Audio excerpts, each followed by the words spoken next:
할머니가 알려준 신기한 구슬. 옛날 어느 산골에 욕심 많은 형과 마음씨 착한 아우가 살고 있었답니다.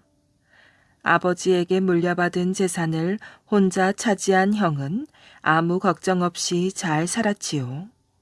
그러나 마음씨 착한 아우는 재산을 형이 혼자 다 차지해도 아무 불평을 하지 않고 가난하게 살았어요. 하루는 아우가 양식이 떨어져서 형네 집으로 찾아갔답니다. 형님, 안녕하십니까? 무슨 일로 왔느냐? 눈을 부라리며 형은 아우를 노려보았지요.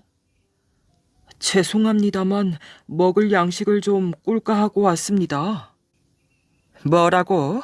내가 너에게 구워줄 양식이 어디 있느냐? 우리 식구 먹고 살기도 어려운데. 형님, 이번만 보아주십시오. 다신 꿇어오지 않을 테니까요. 잔소리 말고 돌아가란 말이야. 안 가고 자꾸 버티면 때려서라도 쫓아낼 터이니 말이다. 하는 수가 없었답니다. 형의 고약한 성미를 잘 알기 때문에 아우는 더 사정을 하다가는 정말 매를 맞을지도 모를 일이라고 생각하였어요. 그래서 아우는 얼른 형네 집에서 나왔답니다. 마음씨 착한 아우도 그때만은 형이 원망스러웠어요. 아우는 기운을 잃고 집으로 돌아오다가 길바닥에 수수 이삭이 몇낱 떨어져 있는 것을 보았답니다. 그것을 본 아우는 눈이 번쩍 띄었어요. 옳지, 하늘이 나를 도와주는구나. 이것이라도 주워가서 쪄먹어야지. 이렇게라도 허기를 면해야지. 그러나 아우는 얼마 안 가서 생각을 고쳐먹었어요. 이것을 가족이 나누어 먹으면 먹은 둥 만둥이지. 그럴 바에야 이걸로 아예 수수떡을 만들어서 팔아야겠다. 그게 좋겠어. 그러면 아마 갑절은 남을 것이야. 그걸로 또 갑절에 수수를 사오고 또 그 수수떡으로 갑절에 수수를 사고 자꾸 그렇게 되풀이하면 얼마 안 가서 나도 부자가 될 거야. 아우는 그런 생각을 해낸 자신이 대견하였어요. 그는 집으로 돌아오자 그 수수로 금방 수수떡을 만들었답니다. 그리고 그것을 가지고 시장에 팔러 나섰어요. 아우의 발걸음은 희망에 넘쳤답니다. 얼마를 가다가 아우는 길가에서 늙은 할머니 한 분을 만났어요. 얼른 보기에 몹시 기운이 빠지고 배가 고픈 듯 하였어요. 할머니는 아우를 보자 목에서 모기 소리만한 소리를 간신히 내며 말을 걸어왔답니다. 여보게, 날 좀 도와주게. 여러 날을 굶었더니 눈앞이 캄캄하고 어지러워 견딜 수가 없구먼. 아유, 제발 이 늙은이를 좀 살려주게. 나를 도와주면 그 은혜는 잊지 않겠네. 늙은 할머니는 두 눈에 눈물이 그렁그렁한 채 간절히 부탁을 하였어요. 착한 아우는 이 늙은 할머니를 보자 측은해서 견딜 수가 없었답니다. 자기도 그런 경험이 있어서 늙은 할머니의 배고픈 괴로움을 잘 알 수 있었지요. 마음씨 착한 아우는 자기 배고픈 것도 있고 가지고 가던 수수떡을 그 늙은 할머니에게 주었답니다. 할머니, 정말 복이 딱하군요. 이거 얼마 안 되지만 받아 자시고 욕이나 하세요. 수수떡입니다. 가진 게 이것밖에 없어서 안 됐군요. 늙은 할머니는 수수떡을 받아 아주 맛있게 먹었어요. 그러고 나서 몇 번이나 고맙다고 인사를 하였답니다. 젊은이, 정말 고맙네. 죽을 사람을 이렇게 살려주니 정말 고마워. 젊은이가 아니었으면 아마 난 죽고 말았을 거야. 이 은혜를 갚아야 할 텐데. 은혜는 무슨 은혜입니까? 아무 염려 마시고 어서 가보세요. 그럴 수가 있나. 목마른 사람에게 물을 주어도 큰 은혜를 베푼 것이라 한다네. 젊은이는 내게 먹을 것을 주었어. 가만히 있자. 이제 생각이 나는군. 여보 젊은이, 내 말을 잘 듣게. 예, 무슨 말씀인데요? 저기 저 산 꼭대기로 올라가게. 그러면 거기 큰 나무가 한 그루 서 있을 것이야. 그러거든 그 나무 밑을 자세히 살펴보게. 그러면 그곳에 분명히 붉은 구슬 한 개와 푸른 구슬 한 개가 있을 것이야. 젊은이, 내 말 잘 들어야 하네. 그 두 구슬 중 푸른 구슬만 가져가게나. 절대로 붉은 구슬을 가져가서는 안 돼. 그 푸른 구슬을 가져가거든 마당에다 한번 던져보게. 그러면 반드시 좋은 일이 생길 것이야. 예? 한 번 더 말하지만 절대로 붉은 구슬을 가져가선 안 되네. 이런 이상한 말을 마치자 늙은 할머니는 어디론지 가버렸어요. 착한 아우는 이상히 여기면서도 할머니가 시키는 대로 그 산꼭대기로 올라갔답니다. 그랬더니 과연 그 꼭대기에 큰 나무가 서 있고 그 뿌리 근처에 붉은 구슬과 푸른 구슬이 각각 한 개씩 놓여 있었지요. 아우는 할머니가 시킨 대로 붉은 구슬은 놓아두고 푸른 구슬만 가지고 집으로 돌아왔답니다. 착한 아우는 집으로 돌아오기가 무섭게 우선 그 푸른 구슬을 마당에다 던져보았어요. 그랬더니 참으로 이상한 일이 일어났지요.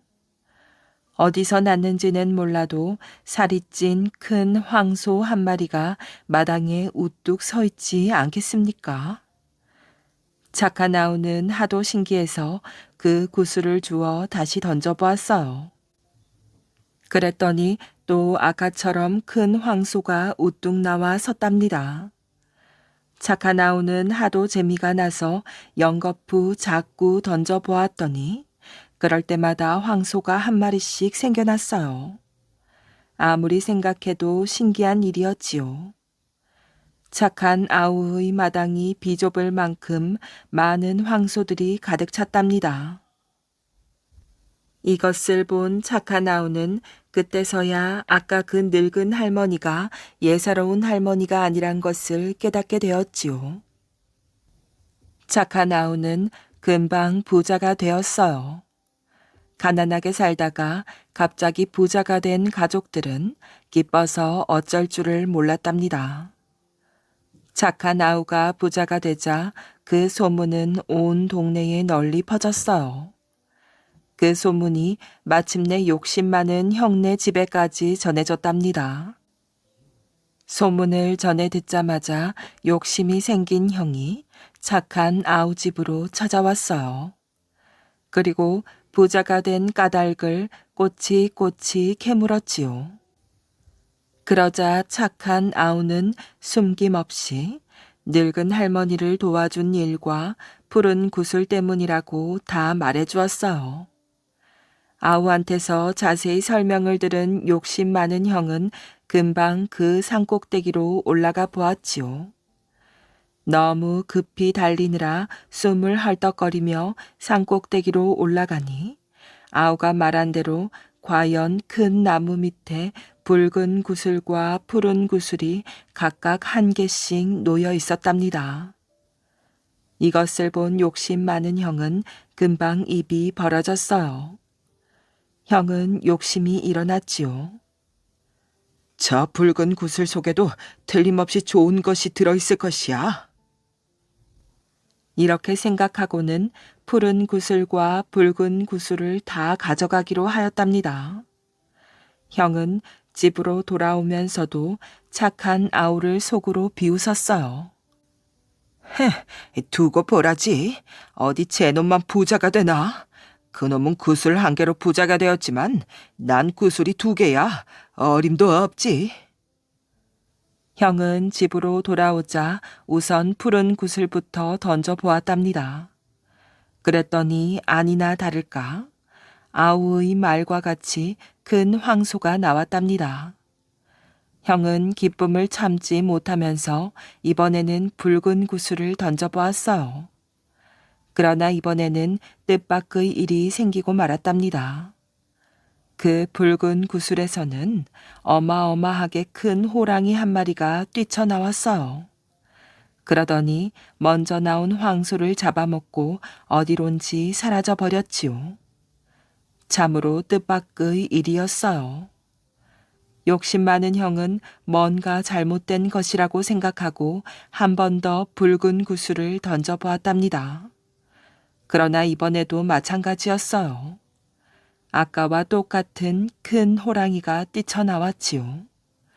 그러더니 입을 딱 벌려 큰 소리로 으르렁대며 욕심 많은 형에게 달려들어 그만 집어삼키고 말았답니다. 이리하여 착한 아우를 돌보지 않고 욕심만 부리던 형은 호랑이 밥이 되고 말았답니다.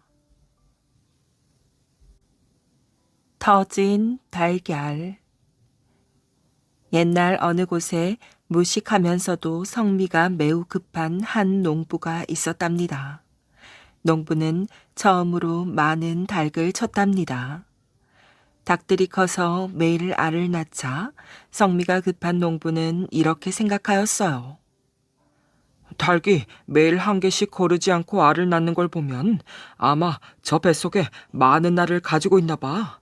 이렇게 여러 날을 두고 알 낳기를 기다릴 것이 없지. 저 닭들을 잡아서 뱃속에 쌓인 그 많은 알들을 한꺼번에 다 꺼내어 팔면 큰 돈이 될 것이야. 지루해서 어디 견딜 수가 있어야지. 농부는 금방 신명이 났답니다. 그리고 몽둥이로 당장 그 많은 닭들을 때려잡아서 배를 갈라보았어요. 그러나 이게 웬일일까요? 닭의 뱃속엔 알이 들어있지 않았답니다. 농부가 생각한 바와는 영 딴판이었어요. 불사, 내가 잘못했구나. 닭을 고이 잡았으면 이런 일이 없었을 텐데 너무 때려서 잡는 바람에 뱃속의 달걀이 모두 터졌구나. 아이고 아깝고 원통해라. 이리하여 농부는 닭고기를 많이 먹기는 했으나 닭은 모두 죽어버려 돈을 버는 꿈은 사라지고 말았답니다. 수다쟁이 아내와 금덩이. 옛날 어떤 마을에 말이 아주 많은 수다쟁이 아내가 살았답니다. 수다쟁이 아내는 아침부터 저녁까지 쉬지도 않고 입을 조잘거렸어요.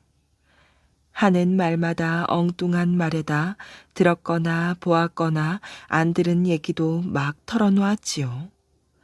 하지 말아야 할 말도 마구 해서 소문을 내기 일쑤였답니다. 마을 사람들은 수다쟁이의 말이 듣기 싫었어요. 저렇게 수다가 지나치니 혹시 병이 아닐까? 수다쟁이의 남편은 부인의 버릇을 고쳐주고 싶었답니다. 그러던 어느 날이었어요. 남편은 산에서 나무를 하다가 금덩어리를 하나 주었답니다. 산신령님, 고맙습니다. 가난한 제게 금덩어리를 주시다니요. 이 은혜 잊지 않고 열심히 일하겠습니다. 남편은 금덩어리를 끌어안고 산에다 절을 하였어요. 집안 식구들이 얼마나 좋아할까? 어서 빨리 알려야겠다. 남편은 서둘러 집으로 돌아오려고 하였지요. 아니지, 아니야. 부인이 이 사실을 알면 동네방네 돌아다니면서 자랑을 할 텐데. 남편은 부인의 수다가 걱정되었답니다. 동네 사람들이 알면 도둑을 맞을 수도 있었지요. 그리고 여기저기에서 구경꾼들이 몰려올 게 틀림없었어요. 안 되겠구나. 여기에 숨겨놓고 가야지. 남편은 바위 아래에 금덩어리를 숨겼답니다. 며칠 동안 아내에게 금덩어리 얘기를 하지 않았어요. 집으로 돌아온 남편은 솔직하게 말을 하고 싶었지요. 참아야 한다. 조금만 참아야 해. 아내 때문에 금덩어리를 집으로 가져올 수 없는 남편은 속이 상하였어요. 여보, 왜 그렇게 한숨을 쉬세요? 아내는 남편의 표정을 보고 의아하였지요. 아니, 별일 아니요. 별일 아닌데 잠도 못 자고 그러세요? 아무것도 아니라니까. 왜 그래? 남편은 휙 돌아 누웠답니다. 일부러 자는 척 코를 골았어요. 두 눈이 말똥말똥 잠이 오지 않았지요.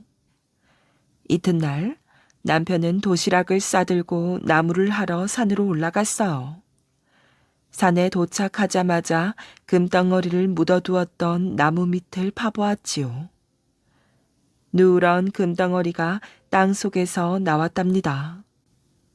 아, 그대로 있었구나. 이것만 있으면 난 부자가 될 텐데. 남편은 땅바닥에 주저앉아 한숨만 쉬었답니다. 어느덧 해가 중천에 떴지요. 배가 고픈 남편은 도시락을 꺼내었어요. 젓가락으로 밥을 쿡쿡 찔러보았지요. 이때였어요. 남편은 무릎을 탁 치더니 벌떡 일어났답니다. 옳거니 그렇게 하면 되겠구나. 이제 금덩어리를 집에 가져갈 수 있겠어. 남편은 무슨 생각을 했는지 도시락의 밥을 떠서 주먹밥을 만들기 시작하였어요. 남편은 콧노래를 부르며 좋아하였지요. 주먹밥을 다 만들자 금덩어리를 바위 밑에 다시 묻었답니다. 그런 다음 소나무 위로 올라가 나뭇가지에 주먹밥을 매달았어요. 소나무에 주렁주렁 달린 주먹밥이 꼭 열매처럼 보였답니다. 남편은 소나무를 올려다보고 환하게 웃었어요. 여보, 오늘 참 이상한 나무를 보았어. 집으로 돌아온 남편은 아내를 보자마자 말하였어요. 허니, 갑자기 무슨 소리예요? 아내는 눈이 휘둥그레졌답니다. 산에 주먹밥이 주렁주렁 열려있는 나무가 있지 뭐요. 남편은 시치미를 딱 떼며 거짓말을 하였지요. 그게 정말이에요? 못 믿겠으면 나를 따라 구경을 가자고. 남편은 아내를 데리고 주먹밥을 매단 소나무 밑으로 갔답니다. 세상에, 정말이네.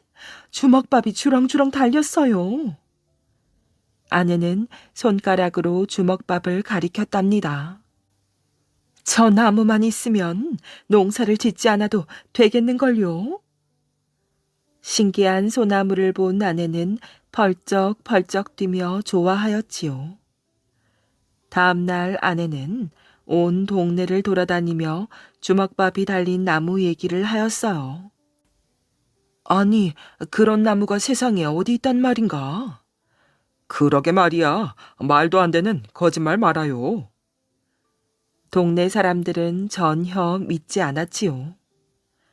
여보, 동네 사람들이 내 말을 믿지 않아요. 아내는 풀이 죽었지요. 남편은 속으로 잘 되었다 싶었어요. 여보, 사실은 더 놀라운 일이 있어. 남편은 아내에게 금덩어리를 내놓으며 솔직하게 얘기했답니다. 아내는 입을 딱 벌린 채 어찌할 바를 몰랐지요. 잠시 후 집집마다 돌아다니며 남편이 금덩어리를 캐왔다고 떠들었어요. 아니, 저 옆에 내가 또 헛소리를 하는구먼. 아무래도 병이 크게 난 모양이에요. 정말 안 되었군 그래. 동네 사람들은 혀를 차며 걱정을 하였답니다. 아이고, 제 말이 정말이라니까요. 남편이 커다란 금덩어리를 가져왔다고요. 아내가 아무리 수다를 떨어도 믿어주는 사람이 없었답니다. 동네 사람들은 그런 아내를 만나기조차 싫어하였어요. 남편은 자기의 꾀로 두 가지 이득을 보았답니다. 첫째는 부인의 소다스런 버릇을 고친 것이고, 둘째는 금덩어리를 집에 두어도 도둑 맞을 걱정이 없어졌다는 것이었어요. 남편은 그 뒤로 아무 걱정 없이 잘 살게 되었답니다. 글을 배운 정승 아들과 소. 옛날 한양에 한 정승이 살았답니다. 그는 하늘을 나는 새도 떨어뜨린다는 높은 벼슬아치였지요. 그에게는 3대 독자 외동 아들이 있었어요. 정승은 이 아들을 무척 사랑하고 소중히 여겼답니다. 늙음하게 얻은 아들이어서 금이야 오기야 하며 길렀지요. 아들이 7살이 되자 정승은 아들을 가르칠 훈장을 집으로 불렀어요. 훈장은 학문이 깊고 글을 아주 잘 가르치기로 유명하였지요. 그 훈장에게서 배운 많은 제자들이 과거에 장원급제했다고 하였지요. 정승은 뛰어난 훈장을 데려왔다고 무척 기뻐하였어요. 이제 아들놈의 출세길이 열릴 것이야. 뛰어난 훈장 밑에서 공부하니 몇 년 안 되어 과거에 장원급제할 것 아닌가. 벼슬길에 오르는 게 힘들지 그 뒤부터는 오히려 쉽지. 내가 밀어주는데 벼슬이 높아지지 않을 수 있겠는가. 그러나 그것은 헛된 꿈이었어요. 정승의 아들은 공부와는 담을 쌓았기 때문이지요. 얼마나 미련하고 게으른지 훈장이 3년 하고도 3개월을 가르쳤건만 글자 한자 익히지 못했답니다. 해도 너무 하였어요. 오죽 답답했으면 훈장이 이런 소리를 다 하였겠어요. 오랫동안 여러 사람에게 글을 가르쳐 보았지만 너 같은 아이는 처음 본다. 머리 나쁘고 게을러 빠지고 내가 너에게 글을 가르친 세월이 어디 짧더냐. 그만한 세월을 바쳐 가르치면 소도 너보다 잘할 것이다. 창피한 줄 알아라. 그런데 이 소리가 정승의 아들에게는 고깝게 들렸나 봅니다. 정승의 아들은 훈장이 한 말을 자기 아버지에게 일러 바쳤어요. 그러자 정승은 성이 나서 펄쩍펄쩍 뛰었지요. 저런 괘씸한 놈, 훈장질이나 해먹는 주제에 감히 누구의 귀한 아들을 깔보는 것이야. 정승은 얼굴이 시뻘겋게 달아올랐어요. 여봐라, 훈장놈을 꽁꽁 묶어 내 앞에 꿇어앉혀라. 정승은 하인들을 시켜 훈장을 잡아오게 하였답니다. 잠시 뒤 하인들이 굵은 오랏줄에 꽁꽁 묶인 훈장을 정승의 발 아래 꿇어앉혔어요. 정승은 집이 떠나갈 듯이 고함을 질렀지요. 이놈, 너의 죄를 네가 알렸다. 그러나 훈장은 어리둥절한 표정을 지었어요. 무슨 말씀을 하시는지 도무지. 이놈이 이제는 나까지 놀리는구나. 바른 대로 말하지 못할까? 니놈이 우리 집안의 3대 독자 외동 아들을 비웃지 않았느냐? 글쎄, 무슨 말씀을 하시는지 모르겠습니다. 알아듣기 쉽게 말씀해 주십시오. 정승은 우레같이 소리쳤어요. 시침이 떼지 마라. 니놈이 우리 집 아이를 보고 소만도 못한 인간이라고 비웃지 않았느냐? 아, 그 얘기입니까? 소만도 못한 인간이라고 한 것이 아니라 소도 너보다 잘하겠다라고 말했을 뿐입니다. 정승이 또 소리쳤어요. 그 말이 그 말 아닌가? 제가 오죽 답답했으면 그런 말을 했겠습니까? 3년 3개월을 제 딴에는 무척 열심히 가르쳤는데 글자 한자 익히지 못했으니 말이 됩니까? 그래서 제가 그만한 세월을 바쳐 가르치면 소도 너보다 잘할 게야 라고 말했습니다.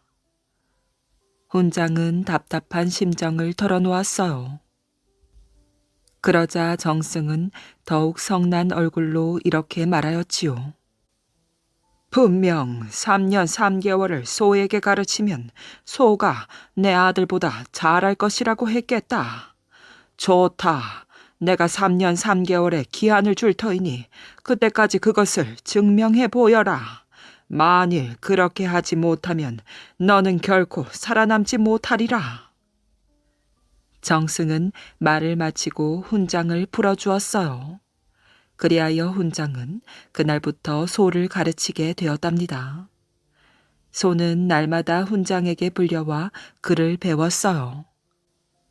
훈장은 고삐를 밭도 잡고 하늘천 하고 소리치며 팔을 위로 올렸어요.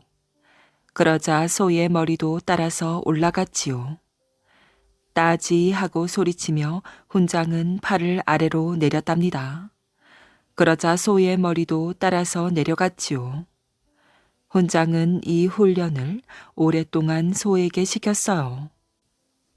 그러다 보니 나중에는 훈장이 하늘천 하고 소리치면 소는 머리를 들어 올리고 따지 하고 소리치면 소는 머리를 아래로 숙였답니다. 3년 3개월이 흐르는 물처럼 빠르게 지나갔어요. 정승은 훈장과의 약속을 잊지 않고 있었답니다. 만 3년 3개월이 된 날 자기 방으로 훈장을 불렀어요.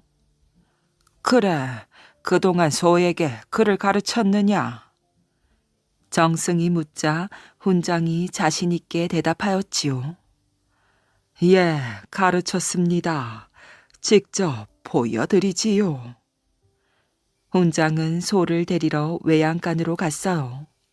정승은 대청마루로 나와 앉아 마당을 내려다 보았지요. 많은 구경꾼들이 몰려와 있었답니다. 이윽고 훈장이 소를 몰고 마당에 나타났어요. 훈장은 소를 정승 앞에 세우고 말하였지요. 지금부터 저의 오직 하나밖에 없는 짐승 제자인 소의 글솜씨를 보여드리겠습니다. 그러더니 목청껏 소리쳤어요. 하늘천.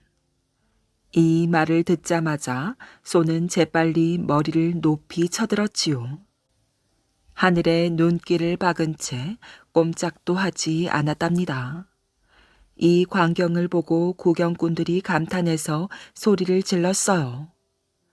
소가 글자를 알다니 놀랍군. 누가 아니래.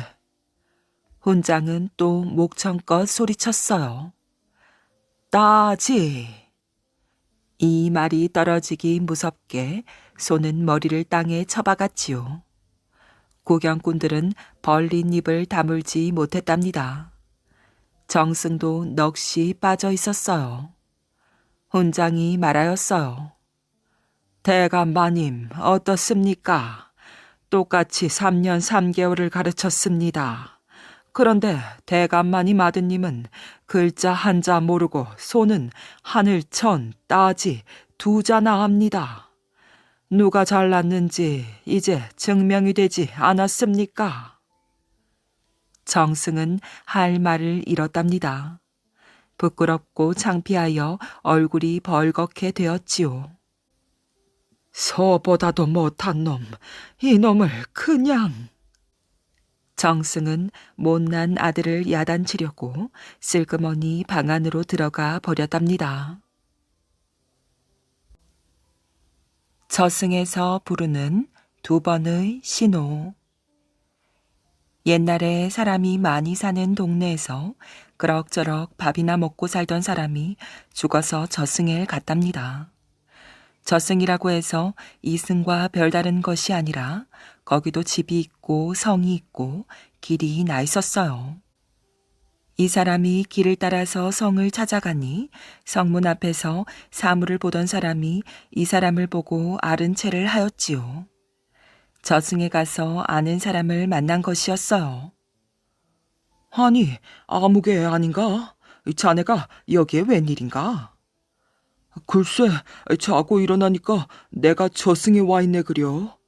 그래, 자네는 그때 와서 줄곧 여기에서 사물을 보는가? 그러니까 온지 몇 해 되었네.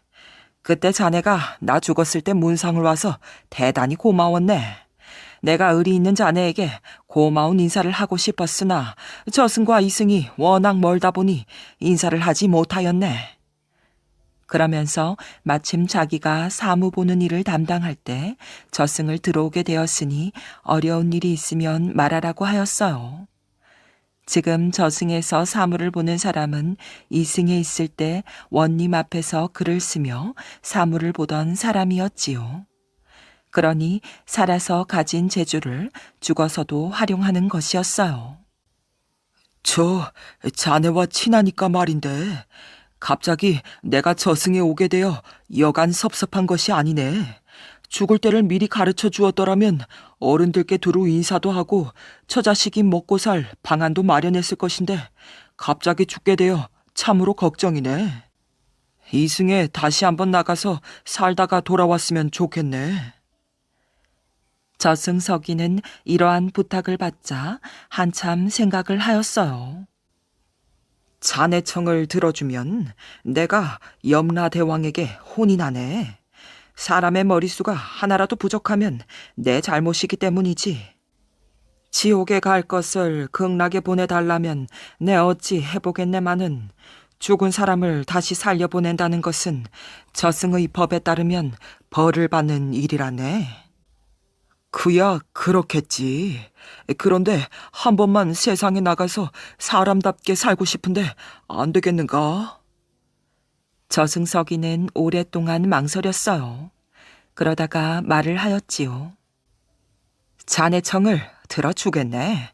내가 염라대왕에게 혼이 나는 일이 있더라도 살았을 때 자네와의 우정을 생각해서 돌려보내겠네.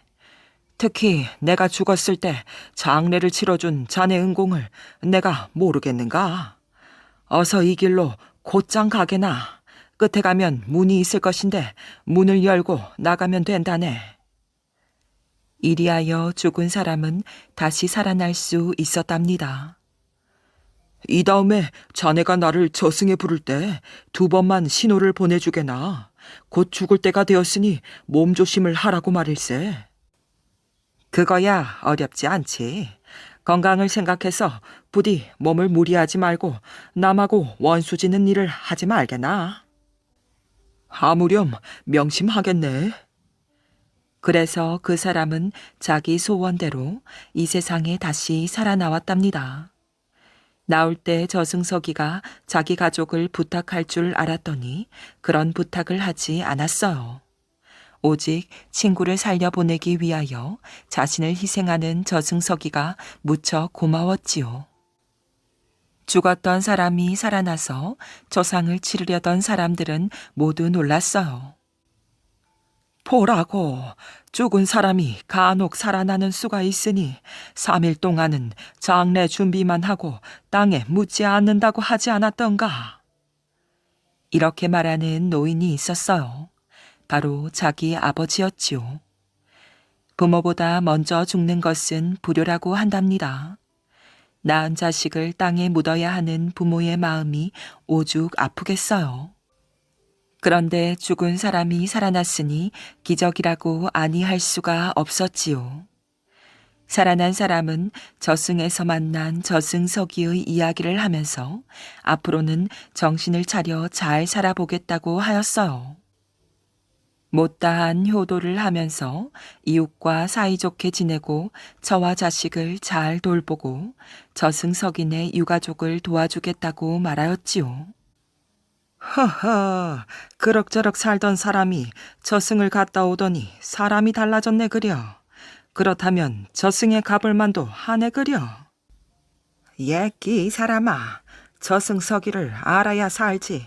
자네처럼 남의 상갓집이나 어려운 일에는 코끝도 내밀지 않는 사람은 죽어도 살아날 길이 없으니 일찌감치 찬물 먹고 마음을 돌리게나. 안 그러려면 부지런히 남의 굳은 일을 해주러 다니든가. 이제부터는 나도 남의 일을 돌보기로 했네. 상갓집에 왔던 사람들은 이런 말을 하면서 헤어졌어요. 다시 살아난 사람은 처음에는 자기가 약속한 대로 살았답니다. 부모에게 효도하고 동네 어른에게 인사성이 밝고 가족을 돌보는 등 잘 하였지요. 그런데 얼마 지나자 다시 살아난 사람은 이전과 마찬가지가 되었어요. 그럭저럭 세월을 보내는 사람이 되었답니다. 그리고 저승서기와 약속한 것을 다 잊어버렸어요. 어느 날 친구를 오랜만에 만나서 술을 많이 먹었지요. 주막집을 나오다가 또 아는 친구를 만나서 다시 마셨어요. 이젠 집에 가려고 일어나는데 마침 아는 친구를 만나서 또 술을 고주망태가 되도록 먹었지요. 밤늦게 술에 취하여 이리 비틀 저리 비틀 걸어오다가 발을 헛디뎌서 개울가에 굴러 떨어졌어요. 그래서 며칠 끙끙 앓았답니다. 몸이 좀 나아져서 들에 나갔다가 평소에 감정이 많았던 사람을 만났어요. 시비를 먼저 걸어서 대판 싸움이 벌어졌지요. 주먹질이 오고 갔어요. 매를 맞은 그 사람은 이번에도 며칠 끙끙 앓았지요. 식구들이 걱정을 하였어요. 그러자 환자는 다시 일어나면 먹고 싶은 술을 더 많이 먹을 것이며 자기를 때린 사람을 관가에 고발하여 원수를 갚겠다고 다짐하였답니다. 병이 어느 정도 나았을 때 그럭저럭 살던 사람은 다시 술을 마신 후 원한이 있는 사람을 찾아갔어요. 그리고 그냥 두지 않겠다고 하였지요. 이 사람아, 이제 그 일은 잊어버리지 또 싸움을 하려고 하는가? 이놈아, 내 마음에 새겨둔 원수를 그냥 둘 것 같으냐? 이렇게 대들었어요. 이러기를 며칠 하다가 그럭저럭 살던 사람은 어느 날 밤 잠이 들었지요. 그런데 정신을 차리고 보니 저승석이 앞이었어요. 아니, 내가 왜 여기에 왔지? 그놈을 관가에 고발하려던 참인데. 이렇게 말을 하였어요. 저승석이는 한심한 눈으로 친구를 바라보았지요. 이 사람아, 정신을 똑바로 차리게. 여기는 저승일세. 여기가 저승이라고? 그러면 왜 약속을 지키지 않았는가? 죽기 전에 2번 신호를 보내기로 한 것을 자네는 잊었는가? 그러자 저승석이가 비웃었어요. 약속을 안 지킨 것은 내가 아니고 바로 자네일세. 그동안 자네가 한 일을 생각해보게나. 자네를 데려오기 전에 2번이나 신호를 보내었네. 어떤 신호였나? 한 번은 술을 먹고 개울가에 쓰러졌을 때, 한 번은 친구와 싸워서 매 맞고 방 안에서 끙끙 앓았을 때. 그럭저럭 산 사람은 그제야 깨달았지만 이미 때는 늦었어요. 참으로 안 되었네만. 다시 태어나서 하는 일이 고작 술 타령에 남에게 원수나 사고, 처음에 결심한 좋은 일도 사활을 지키지 못했으니 세상에 살 자격이 자네에겐 없네. 여기 저승에서도 자네 같은 사람은 쓸 데가 없어. 그러니 이제 저기 지옥 가는 길로 어서 가게나. 그러면서 냉정하게 말하였어요. 친구, 다시 세상에 나갈 수 없겠는가? 개라도 2번 실수는 안 하는 법이야. 이제 나를 친구라고 부르지 말게. 여기는 엄연히 저승일세. 나는 무서운 저승석이라고. 그래서 그럭저럭 산 사람은 울면서 지옥으로 갔답니다. 영의정에게 호통친 산지기. 조선시대의 소나무는 나라에서 보호를 받는 귀중한 임산 자원이었어요. 소나무야말로 배를 만들고 집을 짓는데 꼭 필요한 재료였기 때문이지요. 나라에서는 소나무를 함부로 베는 것을 법으로 금하였어요. 소나무 한 그루를 베면 장 100대의 벌을 주었으며 산지기도 장 80대, 해당 관리는 대 40대에 처하였지요.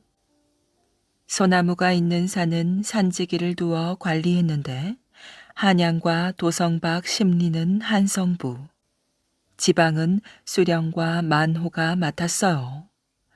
이 원익의 한양집은 어이동 서쪽 산비탈에 있었답니다.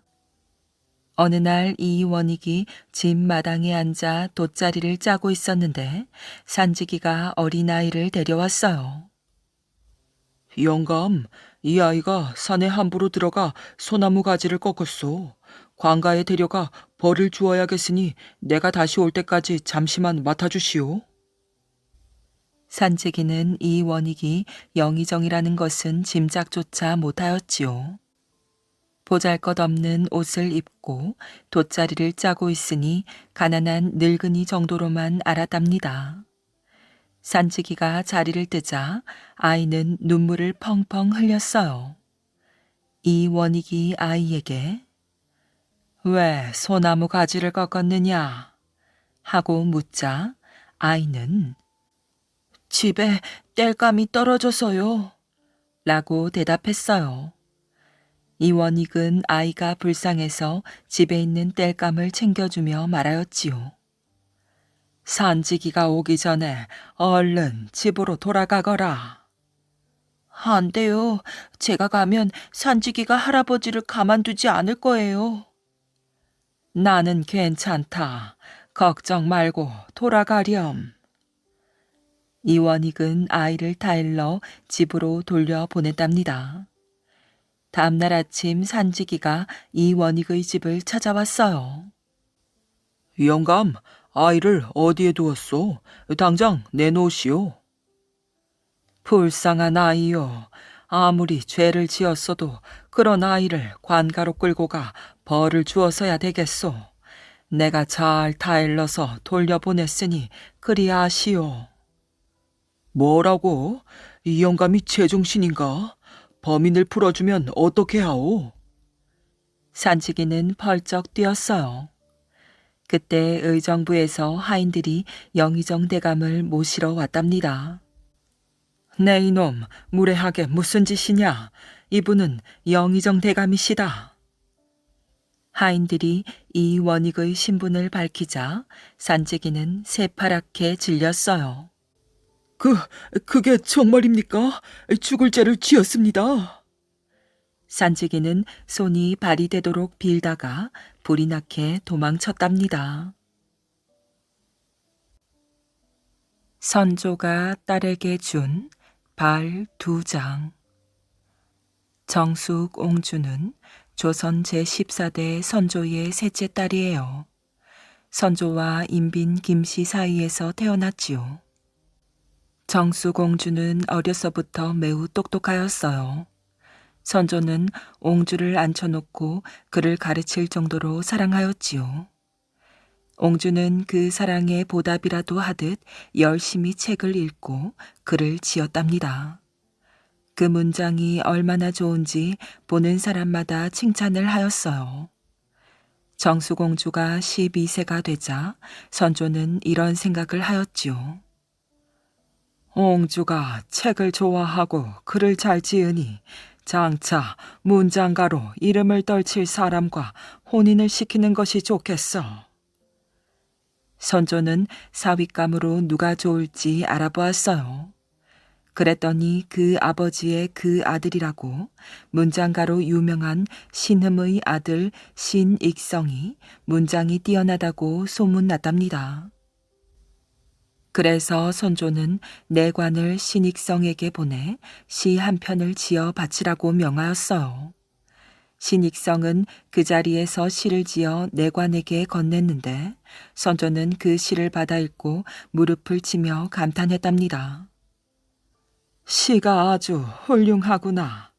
이만하면 사윗감으로 충분하다.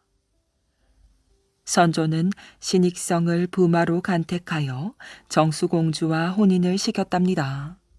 그리고는 3년 뒤에 살림집을 얻어주어 대궐 밖에 나가 살게 하였지요. 정수공주와 동양위 신익성은 금슬이 좋았어요. 거의 해마다 아기를 가져 13명의 자녀를 낳았지요. 그런데 식구들이 많다 보니 집이 너무 좁았어요. 특히 이웃집과 붙어 있어 말소리도 잘 들리고 처마가 얕아 이웃집에서 넘겨다 볼 수 있으니 여간 불편한 것이 아니었지요. 정수공주는 견디다 못해 대궐에 찾아가 아버지 선조에게 자신의 처지를 이야기하였어요. 그리고 넓게 쓸 수 있게 이웃집을 사서 새 집을 지어달라고 청하였지요. 선조는 정수공주에게 조용히 말하였어요. 얘야, 이리 가까이 오렴. 정수공주가 다가가자 선조가 낮은 목소리로 말하였어요. 이렇게 목소리를 낮추면 이웃집에서 들리지 않겠지. 선조는 내관에게 굵은 발 2장을 구해오게 하였답니다. 받아라. 이것으로 처마를 가리면 이웃집에서 넘겨다 볼 수 없겠지. 정수공주는 굵은 발 2장을 받아들고 대궐에서 나왔어요. 서운했지만 아버지 선조가 시키는 대로 할 수밖에 없었답니다. 선조가 정수공주의 청을 거절한 것은 임진왜란을 겪은 뒤라서 나라 재정이 몹시 어려워졌기 때문이에요. 그리고 부족함 없이 자란 왕의 딸이라 해도 시집을 갔으면 친정에 기대지 말고 현실에 맞춰 살라는 뜻도 숨어 있었답니다. 도둑을 잡은 아이. 옛날에는 흉년이 들거나 나라가 어지러우면 도둑들이 많이 생겼답니다. 도둑들은 산속에 숨어 있다가 사람들의 돈이나 물건을 빼앗곤 하였지요. 백성들은 언제나 불안하였어요. 산길을 마음 놓고 다닐 수도 없었고 산 아래에 있는 밭조차 가기가 무서웠지요. 그러던 어느 마을에 8살 먹은 아이가 있었답니다. 내가 도둑을 잡고 말겠어요. 뭐라고? 어른들도 못 잡는 도둑을 네가 어찌 잡겠다는 거냐? 어른들은 아이의 말에 콧방귀를 뀌었답니다. 아이는 아랑곳하지 않고 길 떠날 준비를 하였지요. 어머니, 잘 익은 호박과 엽전 한 꾸러미만 주세요. 아이는 호박 속을 박박 긁어내고 그 안에 엽전을 넣었어요. 아이는 호박에 끈을 달아 어깨에 둘러매었지요. 아이는 도둑들이 많이 나타난다는 산속으로 들어갔답니다. 여기서 기다리면 분명히 도둑이 나타나겠지. 아이는 일부러 나무 옆에서 도둑들을 기다렸어요. 얼마 후 험상궂게 생긴 도둑들이 우르르 몰려왔지요. 네 이놈, 가진 돈을 모두 내놓아라. 아저씨, 제가 가진 것은 호박뿐이에요. 얘들아, 어서 샅샅이 뒤져보아라. 도둑들은 아이에게 달려들어 뒤지기 시작했답니다. 에이, 괜히 거지 녀석을 건드렸군 그래. 도둑들은 실망한 얼굴로 돌아섰지요. 아저씨들, 호박은 안 가져가세요? 이놈아, 그까지 도박 한 개를 어디에 쓰겠느냐? 아이는 호박에 달린 끈을 풀어 흔들었어요. 순간 엽전이 와르르 쏟아졌지요. 도둑들은 눈이 휘둥그레졌어요. 겉으로만 보고 지나치면 어떻게 도둑질을 하세요? 겉만 보고도 무엇을 가졌는지 알아야지요. 아이는 큰 소리로 외쳤답니다. 그놈 보통 놈이 아니로구나. 도둑들은 아이에게 다가왔어요. 그래, 너 혼자 이 깊은 산 속에는 어찌 왔느냐? 먹고 살기 힘들어 집에서 도망쳤어요. 그래? 그렇다면 우리랑 같이 지내는 것이 어떻겠느냐? 갈 곳도 없는데 그러지요 뭐. 아이는 못 이기는 척 도둑들을 따라갔답니다. 아이는 말도 잘하고 아는 것도 많았지요. 너는 정말 겉만 보고도 무엇을 가졌는지 알 수가 있느냐? 그럼요. 아이는 당연하다는 듯이 대답했답니다. 도둑들도 환하게 미소를 지었지요. 아저씨들은 도둑질을 하다가 붙잡히면 어떻게 할지 생각해 봤어요? 도둑들은 서로 얼굴만 쳐다보았어요. 글쎄다, 그런 일은 생각해 본 적이 없어서. 무슨 일이든지 앞으로 일어날 일을 미리 준비해야죠. 갑자기 관가로 붙잡혀 가기라도 하면 어떻게 하실 거예요?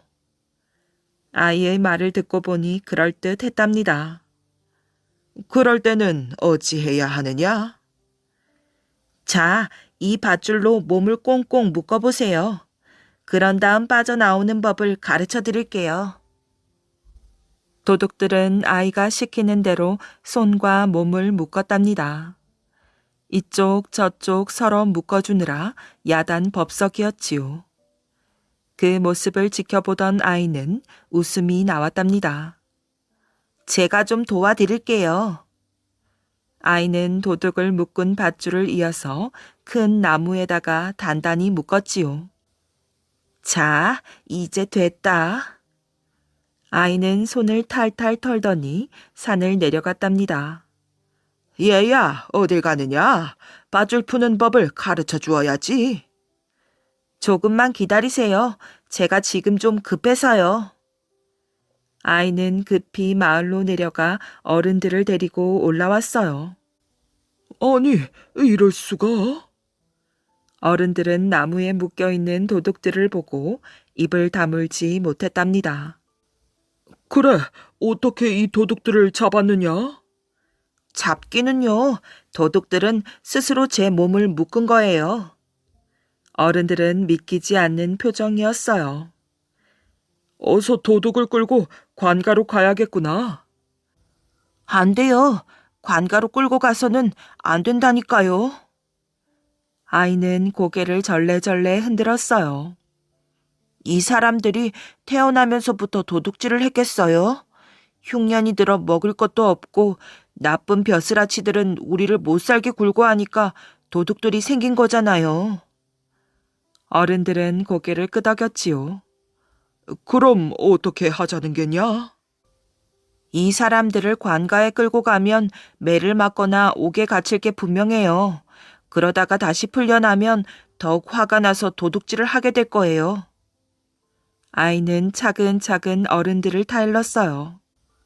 아저씨들, 내가 나쁜 곳에서 빠져나오는 법을 가르쳐 준다고 했지요. 바로 도둑질이 나쁜 곳이에요. 여기서 빠져나와야 합니다. 우리 같이 가서 농사를 지으며 살아요. 여기저기 버려진 곳이 많아서 서로 힘을 합치면 잘 살 수 있을 거예요. 도둑들은 아이의 말에 눈물을 흘리기 시작하였어요. 그 후 도둑들은 마을로 내려와 농사를 지으며 잘 살았다고 합니다. 원숭이의 엉덩이, 개의 집게발. 옛날에 원숭이와 개가 서로 말을 하며 어울려 지내던 시절의 이야기랍니다. 하루는 원숭이가 여기저기 돌아다니다가 맛있는 떡을 얻었지요. 원숭이는 나무 위에 올라가 냠냠 쩝쩝 맛있게 떡을 먹기 시작하였어요. 그런데 그때 개 한 마리가 갯벌에서 나와 숲 쪽으로 엉금엉금 기어오다가 원숭이를 보았지요.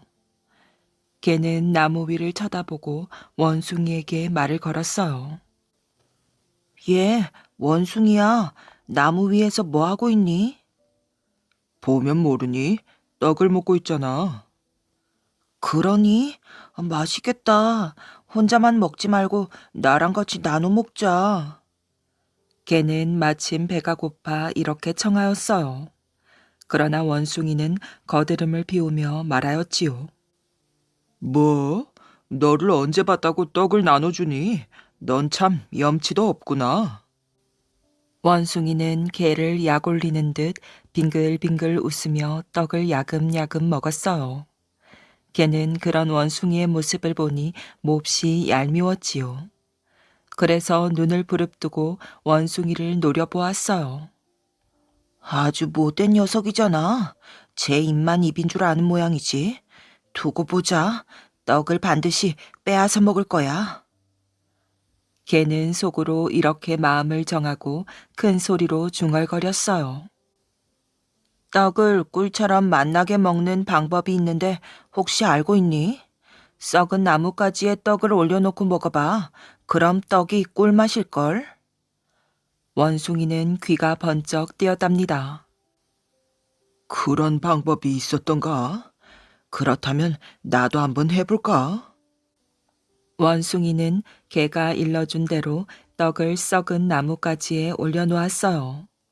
그러자 때마침 세찬 바람이 불어 나뭇가지가 우지끈 부러졌고 떡이 땅에 떨어졌지요.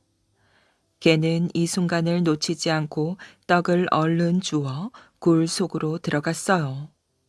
그제야 원숭이는 개에게 속았다는 사실을 알았답니다. 화가 머리끝까지 난 원숭이는 나무에서 내려와 씩씩거리며 굴 쪽으로 다가갔어요. 하지만 굴이 너무 좁아 그 속으로 들어갈 수가 없었지요. 개는 굴 속에서 떡을 맛있게 먹었답니다. 그 꼴을 보고 있자니 원숭이는 약이 오르고 속이 부글부글 끓었어요. 그래서 냅다 고함을 질렀답니다. 내 떡 내놔, 이 욕심꾸러기야, 어서. 그러나 개는 들은 척도 하지 않았어요. 너 정말 내 말 안 들을 거야? 굴 속에 똥을 싸버린다.